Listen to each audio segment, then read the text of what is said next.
नमस्ते। आज का हमारा विषय है सुवर्ण प्राशन। सुवर्ण अर्थात सोना और प्राशन अर्थात चाटना। सोने को चटाने की प्रक्रिया अर्थात सुवर्ण प्राशन संस्कार। अब यह सुवर्ण प्राशन संस्कार किसके लिए है? तो सुवर्ण प्राशन संस्कार बच्चों के लिए है, जो उसे लेहन के रूप में, संस्कार के रूप में दिया जाता है। सुवर्ण प्राशन संस्कार का आयुर्वेद में विस्तार से वर्णन काश्यप संहिता में कश्यप ऋषि ने किया है। कश्यप ऋषि ने लेहाध्याय में इसका विस्तार पूर्वक वर्णन करते हुए बताया है कि सुवर्ण प्राशनम ही एतत् मेघाग्नि बलवर्धनम आयुष्यम मंगलम पुण्यम वृष्यम वर्ण्यम ग्रहामहम मासात् परम मेधावी व्याधिर्न च दृश्यते षड्भिर्मासे ही श्रुतधरः सुवर्ण प्राशनात् भवेत्। अर्थात सुवर्ण प्राशन जिस बच्चे को दिया जाता है वह बच्चा मेघा यानी विशिष्ट प्रकार की बुद्धि का उसमें विकास होता है। अग्नि यानी हमारे शरीर में जो 13 प्रकार की अग्नियां हैं, पंचभौतिक अग्नि, सप्त धात्वाग्नि और एक जठराग्नि, वह उसके शरीर में प्राकृत अवस्था में रहती है। बलवर्धनम अर्थात बल का अर्थात यहाँ पर 2 तरीके से लिया गया है, शारीरिक बल और मानसिक बल। शारीरिक बल से अर्थ है कि बच्चे की रोग प्रतिकारक शक्ति इससे अच्छी होगी, उसको संक्रमित रोगों का भय नहीं रहेगा, क्योंकि जल्दी से उसको कोई भी बीमारी छू नहीं सकेगी, ताकि उसका रोग प्रतिकारक शक्ति का इस तरीके से वर्धन होगा। दूसरा है मानसिक बल, बच्चे का आत्मविश्वास बढ़ेगा, उसकी संकल्प शक्ति दृढ़ होगी। आयुष्यम यानी आयुष्य को बढ़ाने वाला, मंगलम यानी कल्याणकारी, पुण्यम अर्थात अदृष्ट बीमारी जिसका कारण पता ना हो, ऐसी बीमारी का भी उससे रक्षण करेगा। फिर आता है वृष्यम यानी जीवनीय शक्ति को बढ़ाने वाला। वर्ण्यम, वर्ण्यम अर्थात उसके वर्ण को बढ़ाने वाला।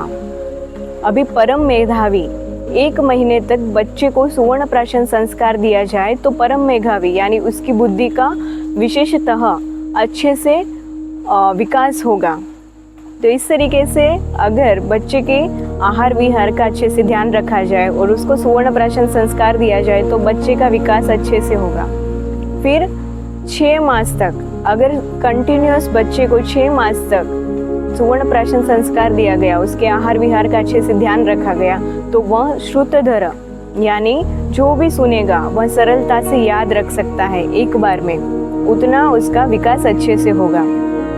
तो इस तरीके से सुवर्ण प्राशन संस्कार का महत्व हमारे ग्रंथों में दिया गया है। अब यह सुवर्ण प्राशन संस्कार किस उम्र के बच्चों को दे सकते हैं? नवजात शिशु से लेकर 16 वर्ष के बच्चों तक इसको दिया जाता है और उसकी मात्रा वैद्य के सलाह के अनुसार तय की जाती है। अब यह सुवर्ण प्राशन संस्कार किससे बनता है? सुवर्ण प्राशन संस्कार में मुख्यतः सुवर्ण भस्म का उपयोग किया जाता है, जो अच्छी और शुद्ध होनी चाहिए। तो यह सुवर्ण भस्म उसके साथ बुद्धिवर्धक औषध यानी बचा, ब्राह्मी, जटामांसी, शंखपुष्पी ऐसे औषध युक्त घृत उसका उपयोग किया जाता है।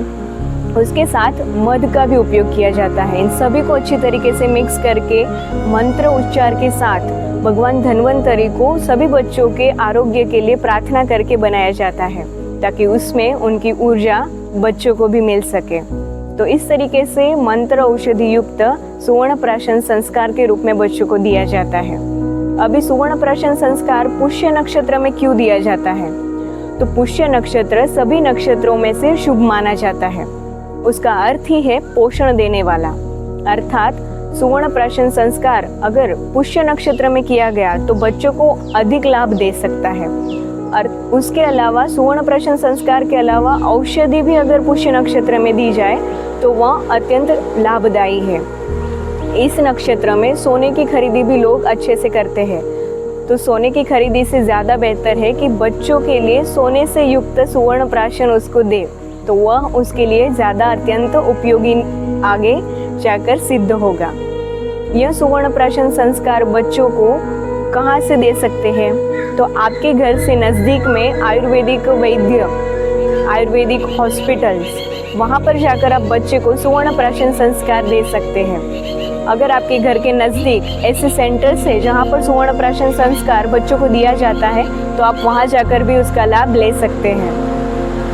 अभी सुवर्ण प्राशन संस्कार की मात्रा सुनिश्चित करने से पहले आप वैद्य की सलाह अवश्य लें। अगर आप घर पर ही सुवर्ण प्राशन संस्कार दे रहे हैं तो किसी भी वैद्य की सलाह लेकर ही दें, क्योंकि बच्चों के पाचन, उसकी उम्र और वजन के अनुसार बच्चों का सुवर्ण प्राशन संस्कार का डोज और मात्रा निश्चित की जाती है।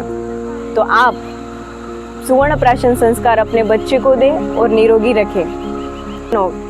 गुरु पुष्यानुग यानी गुरुवार के दिन अगर पुष्य नक्षत्र आए तो वह अत्यंत शुभदायी यानी लाभदायक होता है। और कल ही वह पुष्य योग आ रहा है, कल गुरुवार भी है और पुष्य नक्षत्र का दिन भी है। तो आप सभी इसका लाभ अवश्य लें अपने बच्चे के लिए, उनके स्वास्थ्य के लिए सुवर्ण प्राशन संस्कार उसको अवश्य दें। नमस्ते।